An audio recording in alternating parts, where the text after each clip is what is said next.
I'm going to turn the gavel over to Vice Chair Noble. Since I'm going to have to do this sometimes, I figure I better rip the Band-Aid off today.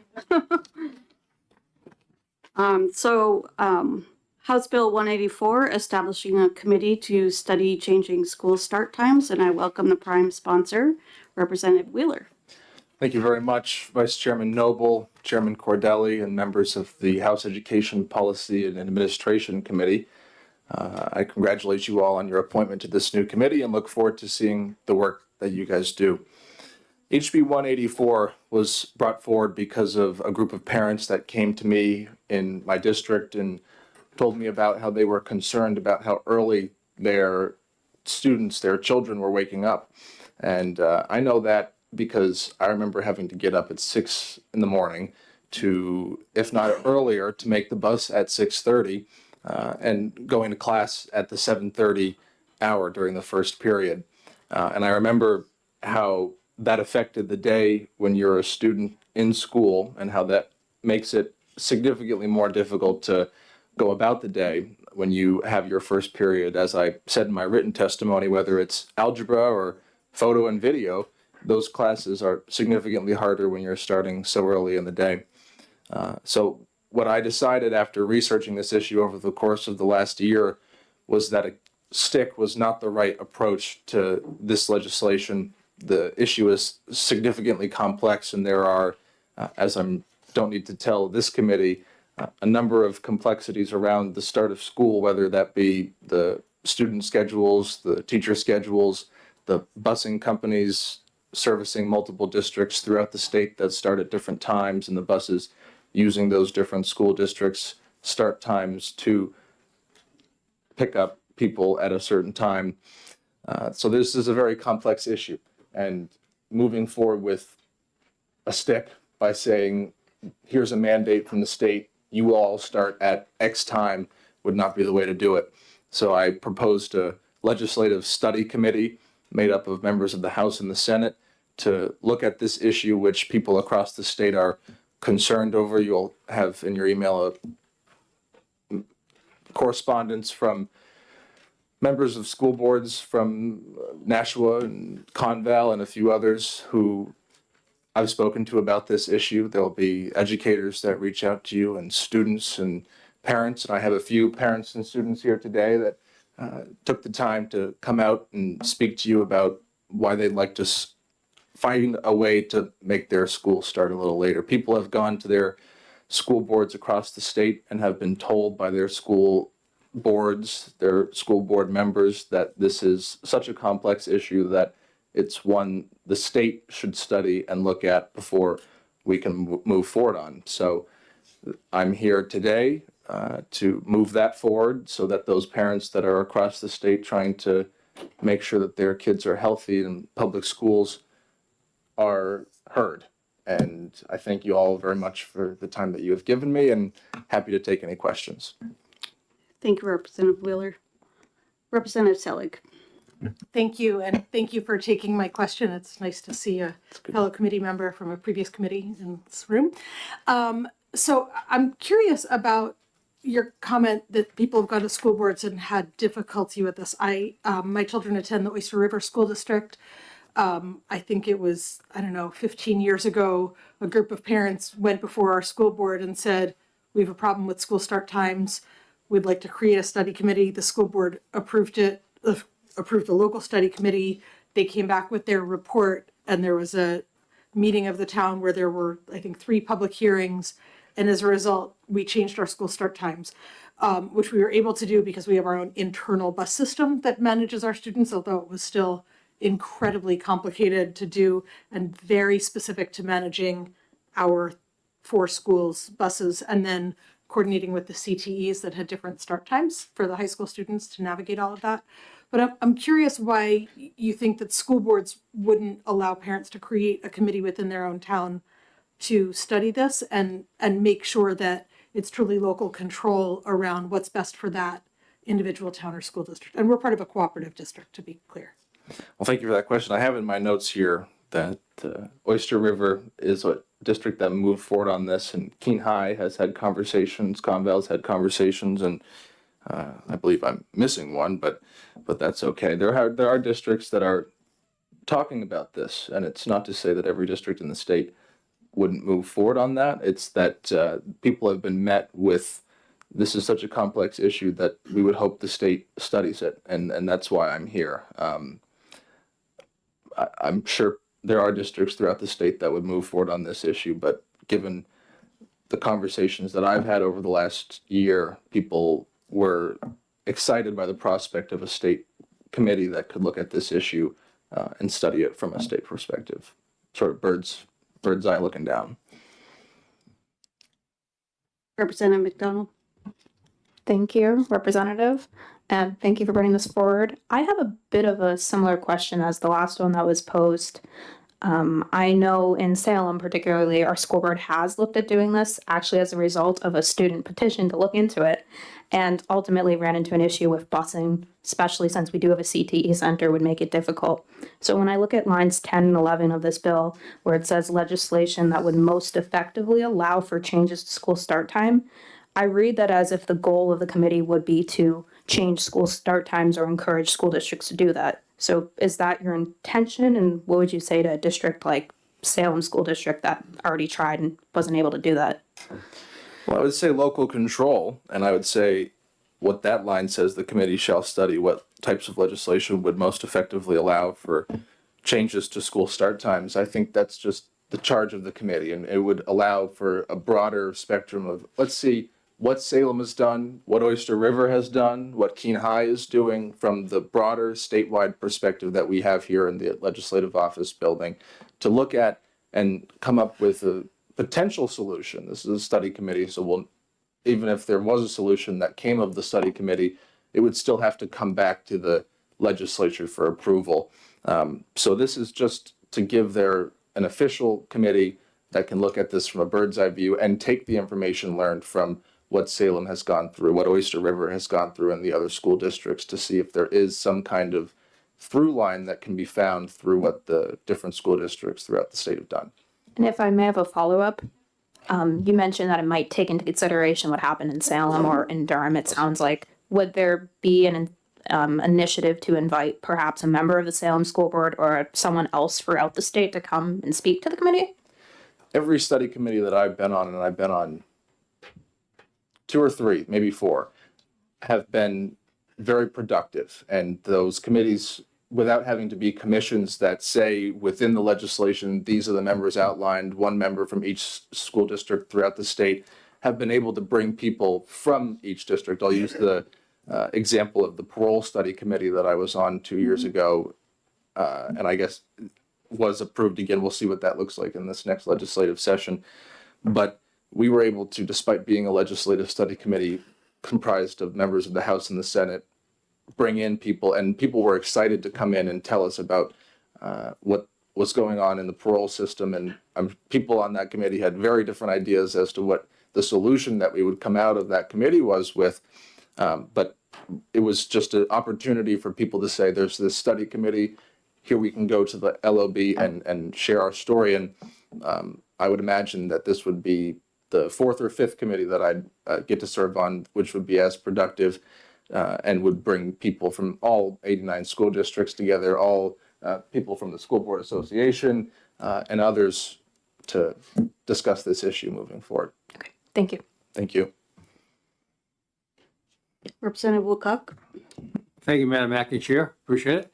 I wanted to follow up on Representative McDonald and down here as well.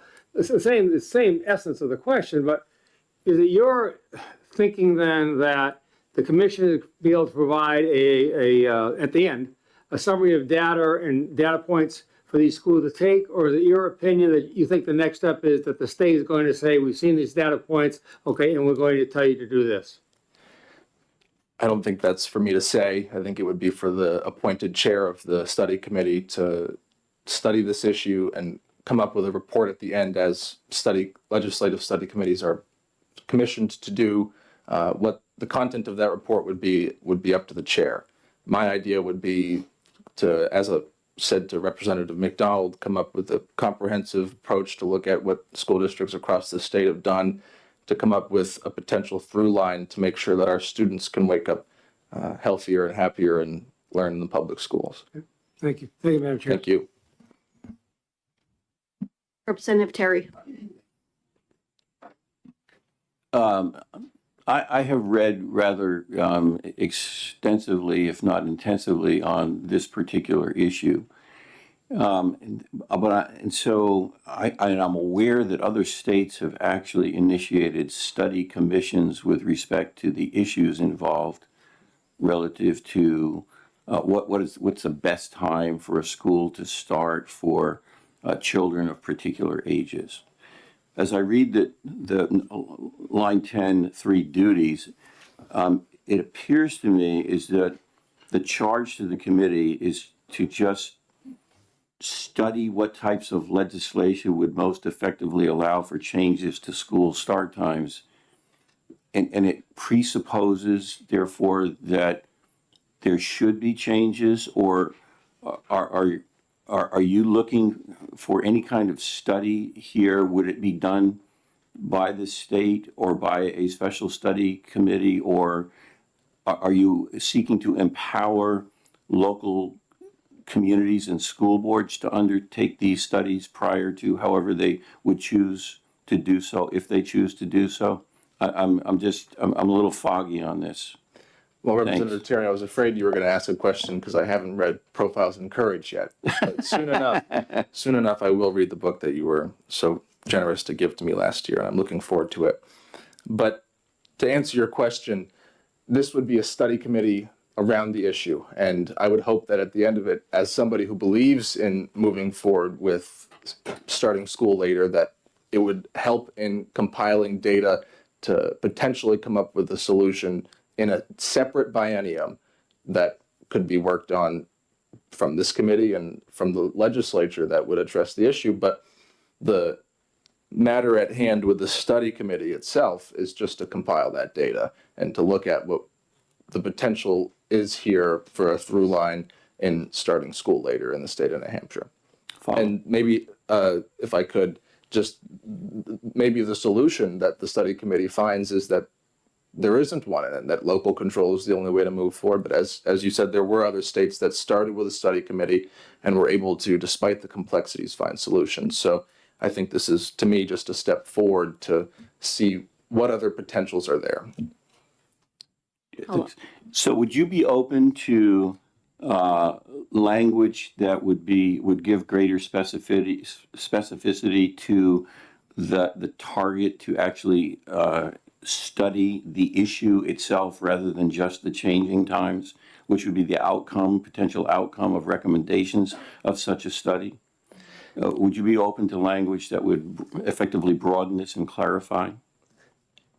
Or do you think it's not necessary? It's not my bill anymore, it's yours. So I would be open to whatever change the House Education Policy and Administration To achieve your objective? To achieve the objective of organized, coherent study and approach to looking at where that through line could be found to start school later. Great, thank you. Thank you.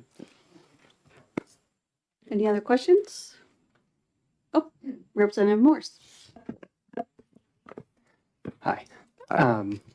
Thank you, Vice Chair. Madam Chair. I'm still learning all the terminology. It's my first term here, so. It is my understanding that by the potential later start times would also equate to a later end time in schools, which could possibly save parents money in after-school care.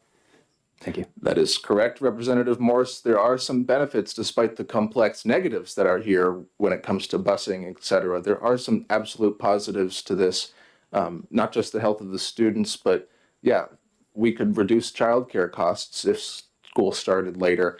And I would have to say, even with the busing situation, I mean, the busing companies shouldn't determine what the schedule of our students in the public schools are. So whatever's best for the busing company might not be best for the students. And so I would hope we could look at that issue with the busing companies coming here, the school boards coming here, and all the people who are involved coming here and talking about just those issues.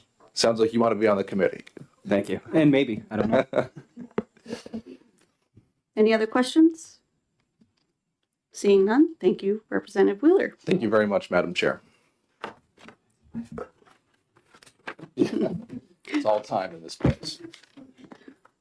Representative Potenza.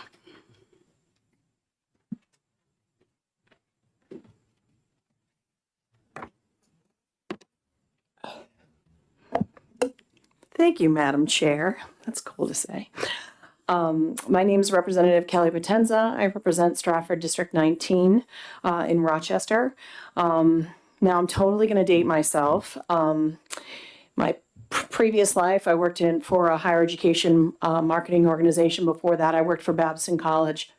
And then I was there for about 10 years in the space. I also did educational consulting for a long time. I have studied this issue extensively. So this subject really came hard hitting in the 90s. I graduated from high school in 1991. Representative Noble knows that as well. So it's been crystal clear. Unfortunately, it's taken a very long time for all of these studies to come forward. So this is a fantastic study. I would love to be part of this. I just don't know if I have enough time, but I would, be very happy to provide all of the research that's been done for decades on this. Adolescents alone, this is, they need between the ages of 13 to 18, they should be sleeping between 8 to 10 hours per day. That's according to every single study, from American Academy of Sleep Medicine to pediatrics to psychiatry, all the gamut. And all the outcomes show. So there's like more than 500 different school districts right now in the country that have done the later start times.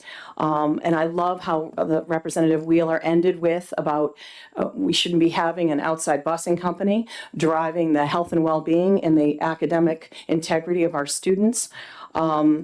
I also, at the same time that I studied this subject, I also studied trimesters. I am all for it. The learning gap in the summer is huge. I actually applied to work for a college that was doing it as trimesters, so it gave breaks all throughout. So you don't have huge learning loss where you're spending the first, month or two of the school year having to relearn everything that you forgot about over 3 months of a summer. So it was at the same time that these things happened. And it's an easy thing, really, that can happen. The studies, it's an easy thing that can happen, like through legislation, of course, to fix something that could help overall all of the students in our state. So during puberty, I wrote this down. Youth have this undergo in their internal clocks, so it actually makes them harder for them to fall asleep at night, and all of these things will be discussed. And then they could also stay awake longer before experiencing an increase in the pressure to sleep. So there's all of these things that are just happening because their bodies are changing and all of that. So I remember when my girls were in 5th and 6th grade, in that bus, they had to be out there. One of them had to be out there because it was 2 different buses, 6:20 in the morning, and I just couldn't stand that. So of course, I brought them to school just because of that, and I wanted them to sleep in later. But I think there's so many benefits, even with childcare and all those types of things. So I highly encourage you guys, and I think it's a great point that you made, Representative Terry. It's your bill now. I think you can expand that line 10 to be more inclusive. So it's just not focused on legislation. But if I have the time, Representative Wheeler, I'll join this or provide as much information as I can. This was my wheelhouse, so back in the day. Any questions? Seeing none, thank you.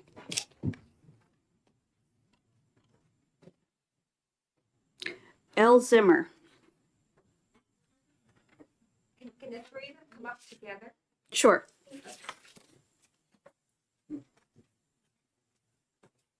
Is it okay if I go first? Because we kind of planned it. Sure. Thank you. Okay. Hi, I'm a little shorter than everybody else. Hi, I'm Kiara, and I'm a 6th grader. why we shouldn't have to wake up early to go to school. I woke up at 6 in the morning last year. Some of my friends had to wake up at 4 because of the bus schedule. Waking up that early is not healthy for developing kids. We're supposed to get 8 to 10 hours of sleep, and I know that most of my friends are getting a lot less than that. Since school starts early and kids do not usually wake up early, that means that kids run late. I know from experience that there is so much happening all at once, and it's really chaotic. When everything is so crazy and you're so stressed out, it's really easy to forget things like instruments or homework. It's also not safe to go to the bus stop in the dark. One of my peers was walking to the bus stop in the dark, and he saw a dog-like animal. He assumed it was one of his neighbor's dogs. As he got closer, he realized it wasn't. It was a coyote. Sorry. Getting up so early that it's dark means that there are wild animals around. Last year I went to a public school, and this year I'm going to a private school. I did that because waking up so early took a mental toll on me. I woke up feeling exhausted, stressed, irritable, and sad. It affected my entire day. This year I wake up feeling refreshed, much better, and I'm on time. Thank you.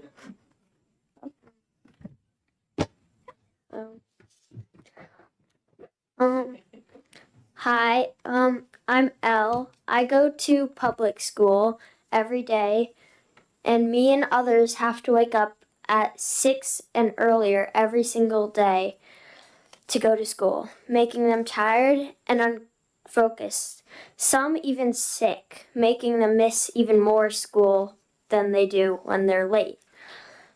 Also, the time we go to get to the bus or walk or drive is so early that it's still dark outside, making it hard to see, creating many problems, such as like cars on like busy intersections, ice, and animals. Another problem with waking up early is that it makes people sleep in and forget stuff they would normally know, like setting alarms, making parents late to jobs because they have to drive their kids. Let me just get over here. This also affects the teachers because they have to wake up earlier than the students to go to school to teach them. Let me think. Where's my spot? Yeah, that's the end. That's right.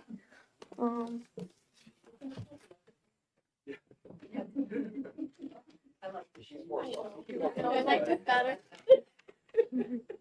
Hi, I'm Sierra, and I'm a 6th grader at South Meadow School.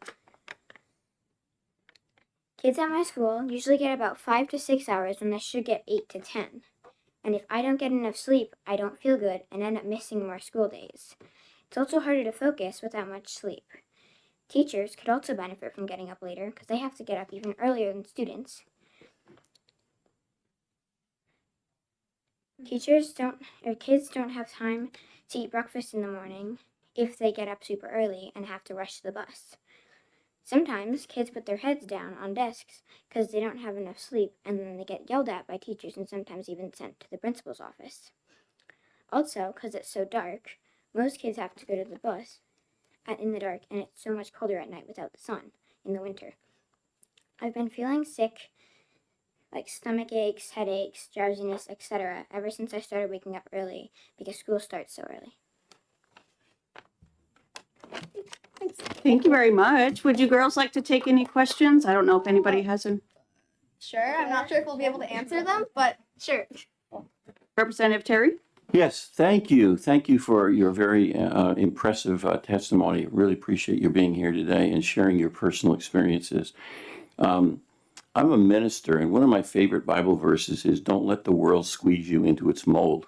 It sounds to me like what I'm hearing from you is that you guys are being squeezed into adults' mold, and it's not working out very well for you by your opinion and your experiences.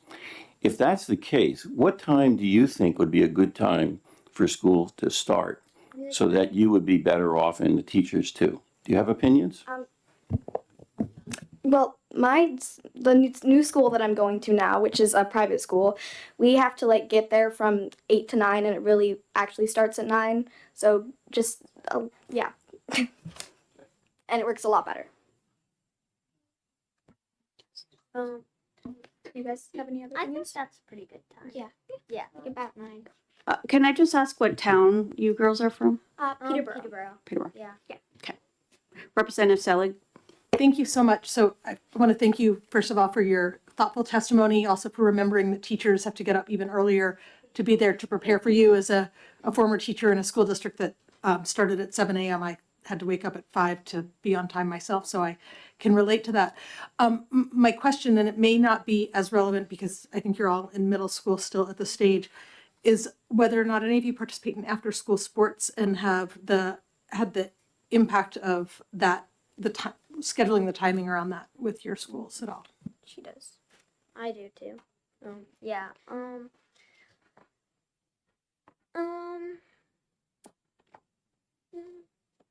It's okay if you don't know the I don't really know the answer. Representative Hall. Thank you, Madam Chair, and thank you for coming here today to speak to us. It's been awesome. My question is for the one in the middle. You said school starts at 9 a.m. What time does it end? It like we leave. Pickup is at 3:30, so I get back at 4. Okay, thank you. Any other questions? Representative Litchfield.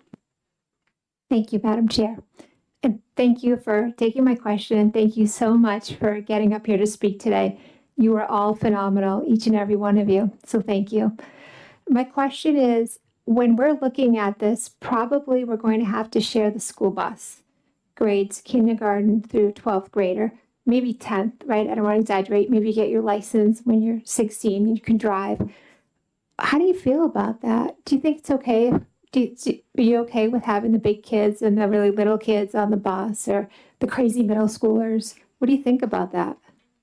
I think that if people can be civilized, unlike some people that I know, I think that it would work out. And I think something that's helpful is having the younger kids sit in the front, which is like what we did in elementary school. The 4th graders would sit in the back. And I think if the high schoolers were to sit in the back, there would still be some separation. But I think it would be okay.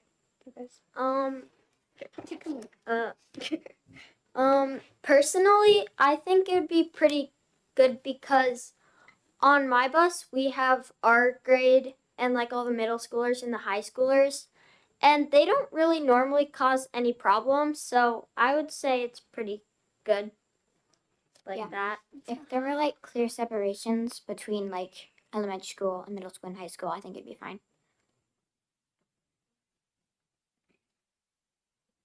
Representative McDonald. Thank you, Madam Chair. And thank you, Kiera, Elle, and Sierra. That was really good testimony. And it's always nice to see you come. We don't often hear the student perspective, but probably in this committee more than others. My question pertains to your homework after school. If school ends a little bit later, would you still feel like you have enough time to complete your homework before going to bed? I mean, me and Elle, we don't have like that much homework, so I think we'd be fine. Sounds pretty lucky. I go to a private school, so we have a lot of homework, and like a lot. Like we have to do a journal entry, we have to memorize this thing and say it in front of the entire school. Do math. We have like art homework, but all of my classmates get all of it done from the time that we get home and the time that we have. So, and I think that we do it fine. So, yeah. Thank you. Any other questions? Seeing none. Thank you, girls. Very big help. Thank you. Thank you. Thank you.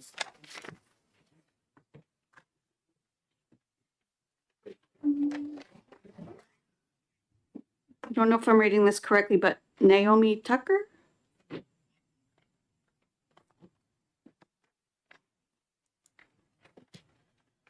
I'd like to start with gratitude that we're not starting at 7 a.m. Thank you for that. So I'm the parent of a sixth grader, Kiara, and I'm also a psychotherapist and a community member. And in all of these roles, is this close enough? Okay. In all of these roles, I see the impact of early school start times. We haven't heard too much about the research except that it exists, but it is more and better quality sleep, better mental and physical health, improved academic outcomes, reduced risk of car accidents and injuries, improved athletic performance, fewer late arrivals and absences. So we know that human beings' biological clocks naturally lengthen each day. It makes it hard to go to sleep earlier. The average human's natural day length is 24.2 hours. Humans volunteered to spend months in the dark to increase our understanding of biorhythms, and the outcome was that humans' days naturally got longer and longer. If you've ever traveled east and experienced jet lag, you know that that is much harder to shorten your day and go to bed earlier. It's much easier to travel west and stay up later. The situation is only more extreme for our youth. Right when middle schoolers and high schoolers' bodies are changing due to hormones, their circadian rhythms shift so that it's even harder for them to go to sleep earlier. So right then, we're suddenly asking them to wake up earlier, go against their biology. There's a reason that sleep deprivation is a torture tactic. It is torturous. And it impacts everything when we don't get enough sleep. So listen, change can be hard, and we humans often fear it, maybe even more than I fear public speaking. Notice my shaking hands. But once we adjust to change, it can really be a relief. And I'm talking about relief for the high schooler working at CVS who told me that she only gets 4 hours of sleep a night by the time she finishes work and finishes her homework and is able to wind down and go to sleep. And I'm talking about relief for the students I know who have trouble winding down and falling asleep, even if they don't have jobs. And then they fall asleep on the bus and in class. And I'm talking about relief for a kid who I know who showered and got dressed at night to be ready for the early start in the morning, already in their clothes when they wake up. But they go in the morning to get their socks out, accidentally pull out their underwear, don't even realize what's happening until they look down, they put underwear on over their clothes. This is how tired these kids are. I'm almost done. I also know really personally the relief that I'm talking about. After a really rough transition to middle school with daily bedtime and wake-up struggles that really impacted the well-being of my kid, we moved to a school with a later start time, and the decrease in stress and conflict is unimaginable. The improved sleep, the return of curiosity, excitement, and enthusiasm, hearing my kid singing again spontaneously, this is a game changer. This lets our kids be kids, and I want it for all of the kids of our state. So let's follow the research to relief. I urge you to approve this bill, this study, so that we can prioritize the physical, emotional, and mental well-being of the youth of our state. Thank you. Thank you very much. Anybody have any questions? Representative Nato. Yes, thank you for coming out here and testifying for the youth. And it's all about health and education. Education is huge. Is there any national studies that you have looked into to kind of go by? Yes, there are so many studies about it being better for children. And so my understanding is that this bill is to help figure out what would be best for the students in this state and how could we make things happen here that are effective for everyone. Yeah. Thank Did that answer your question? Yes, thank you. Okay. Sorry, I'm very nervous. Me too. Any other questions? Seeing none, thank you very much. Thank you. Representative Newell.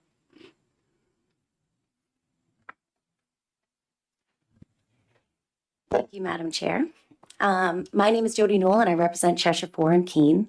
I actually think that most of what I wanted to say has already been covered, but I will address one aspect that I was going to actually as a mom, because it would answer Representative Selig's question.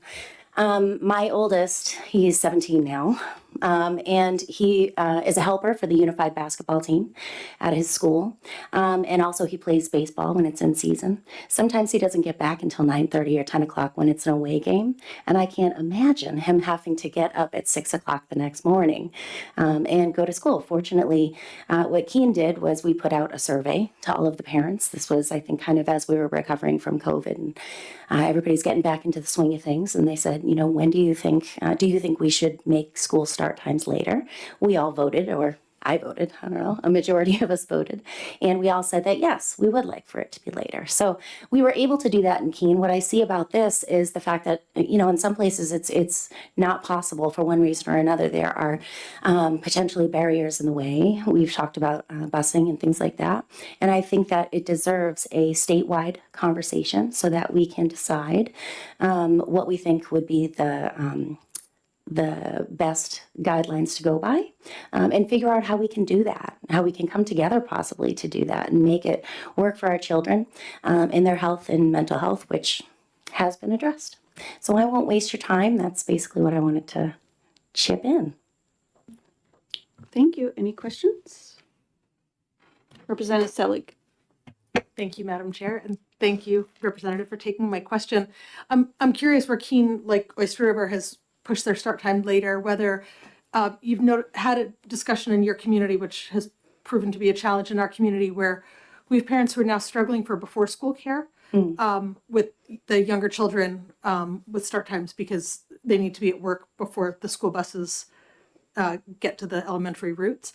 And so whether that's been an issue in your district. I know there's so many different nuances, which is why I think about this as a local issue, but I'm just curious whether that's shown up in Keene as well. Yeah, absolutely. I will say that I have not heard from anyone about that, and that's not to say that it isn't a concern, but starting at 8:30 with the normal kind of business hours, it does provide for people to be able to get to work by 9 at least if they're local. But it might be an issue for some, but I have not heard that from anyone.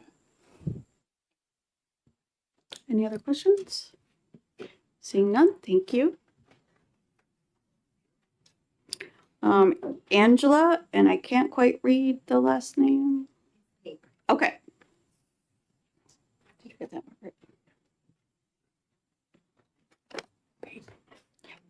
Good afternoon. I'm a parent of 3 school-age kids, one of whom is Sierra, and I have 2 other kids, another middle schooler, and then one in elementary school. And as you heard, the middle school starts at 7:15 a.m. And I wanted to just address a couple of the points and questions that came up earlier, because I'm one of the parents who's also active within our local school district of seeing whether we can make a change locally. So busing certainly is a challenge. I think both in local districts, and I don't know statewide as well, there may be policies around how busing has to happen that could shift. And I think within our district, we did a whole effort on potentially consolidating schools, and then our superintendent left. And so we've had a hard time sort of gaining momentum on this issue, even though, there are kids, like you just saw these 3 kids that it's making their ability to focus in school, to be successful students worse, each day. So continuing to kick the can on the road is hard. Another hat that I wear is I'm the South Meadow School track coach.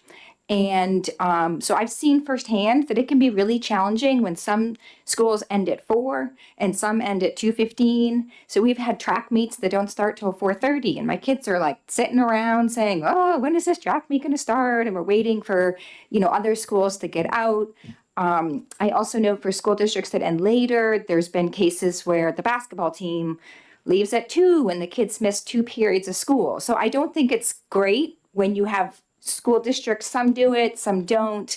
It creates some challenges with that. So my inclination is for us to study it as a state and potentially provide a statewide conversation and momentum toward it just being a cultural shift, that the day is shifted for our students.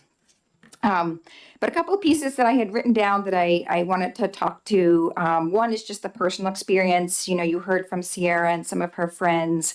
And as a parent, it's really hard having these discussions at 6:30 in the morning about, is the stomach ache because you didn't get enough sleep? And what's your first class? And do we let you go in late or do we not? And because as you know, when you don't sleep enough, you may know as an adult, you get a stomach ache, you get a headache, it's hard to focus. And so it's hard for parents too, trying to discern with our kids when to push and when not. Also, as we know, middle school, high school, being a teenager is not an easy phase of life. There's a lot of complex social dynamics. And so if you show up and you're exhausted, it's harder to navigate that. One of my kids had math as their first block and was having a much harder time focusing. They were half asleep during math class. And I thought, oh my gosh, you got to be learning math. This is really important. And so as a parent, I really want my kid when they're at school to have the ability to really focus.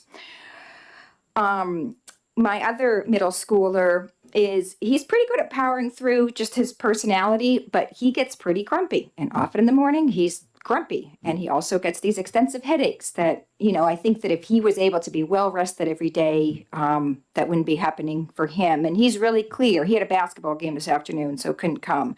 But he really feels like for both himself and for his other classmates, they would be much more in a position to thrive if they were showing up well rested. So I really feel like our public schools would be better, and many students across the state would do better academically and socially with this very simple step of moving the start time back, and this legislation can help us find the best ways to do that. Second, I just very briefly want to talk about from the athletic perspective. As I said, I'm a track coach, and then I also have coached many different rec sports in our community. And we push kids in sports. We push them to run these hard repeats. We push them to do all this strength work and complicated jumping drills. And when kids get enough sleep, they can do that much better. There's a bunch of different studies around sleep. A 2011 Stanford study found that college basketball players shot more accurately and ran faster after they got more sleep. Professional sports teams often track athletes' sleep, and it influences the scheduling of the games and meets. And there was a study of 160 student athletes at a middle high school in California, and sleep deprivation was the biggest cause behind athletic injuries. So students who slept less than 8 hours on average were 1.7 times more likely to suffer an injury than those who averaged 8 or more hours. And so there's also an athletic perspective for another reason behind encouraging us to let kids sleep more. So I just feel like the studies are really clear, and many students and parents would really benefit, teachers too. And I think if we really want our kids in our state to thrive, I think it's a really reasonable step forward that we could be taking. Thank you. Thank you. Any questions? No. Thank you. Thank you for taking my question. It seems like a lot of the input that we're getting is from Peterborough, and I wasn't clear on what you said. Has Peterborough been working on this issue, or? That's a good question. Yeah, and I think some of us parents worked on it locally, and then we knew Rep. Jonah Wheeler and talked to him. And we also have started connecting with a national group called, I think it's called Starts. I have to get back to the national group, but there's different entities across the country that are working both locally in school districts and on statewide legislation. And we had heard that there's several states that have passed laws. You know, some are very simple, saying middle school or high school can't start before 8 o'clock or 8:30, and then others are, my impression, more sort of carrot type legislation, or they may relate to busing or different changes that are sort of around the edges of it. But yes, we're from Peterborough, and before my kids were really sort of in the mix with school, there was an effort, I think like 2017, 2018 or so, that there was a whole effort, and then it was put on as a ballot initiative to families that was a busing. Will you pay the certain amount for busing? But my understanding is there wasn't as much work done around really education and engagement. It was just like, do you want to pay a whole bunch of money? yes or no, and it ended up failing. And then myself and several other parents in the last 2 years, I'd say, sort of re-brought the issue up. Our previous superintendent was very open to the conversations. We went to some of the school board meetings, and our administration was very clear that it was the right thing to do for students, but the Convale School District was looking at consolidation, and that really needed to be the focus initially, figuring out if we were going to close some of our elementary schools.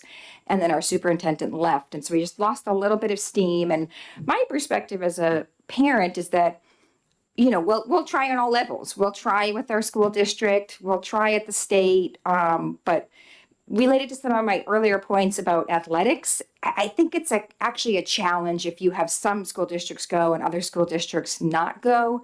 And I also feel like if it's better for all the students, let's have all the students get the benefit, not just some students get the benefit, but not others. Thank you. Any other questions? Seeing none, thank you very much. Yeah. Barrett Christina.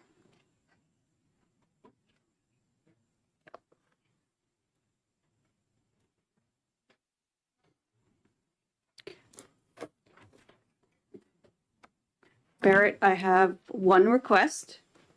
Just for the benefit of the new people here, you spend a lot of time with us, so could you give a very brief overview of the New Hampshire School Boards Association? Yeah, thank you very much, Chairwoman Noble and Chairman Cordelli, and members of the committee. Thank you.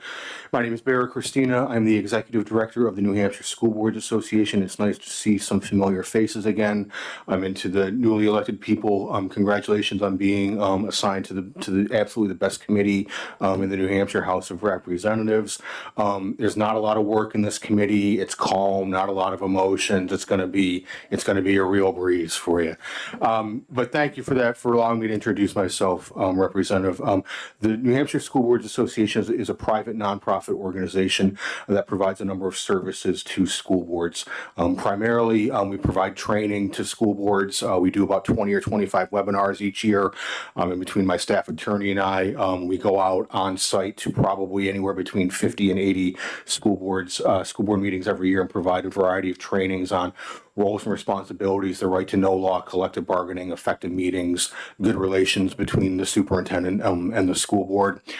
We have a staff attorney, as I mentioned. He spends most of his time answering legal questions from school board members and superintendents on anything that can happen in a particular school district on any given day.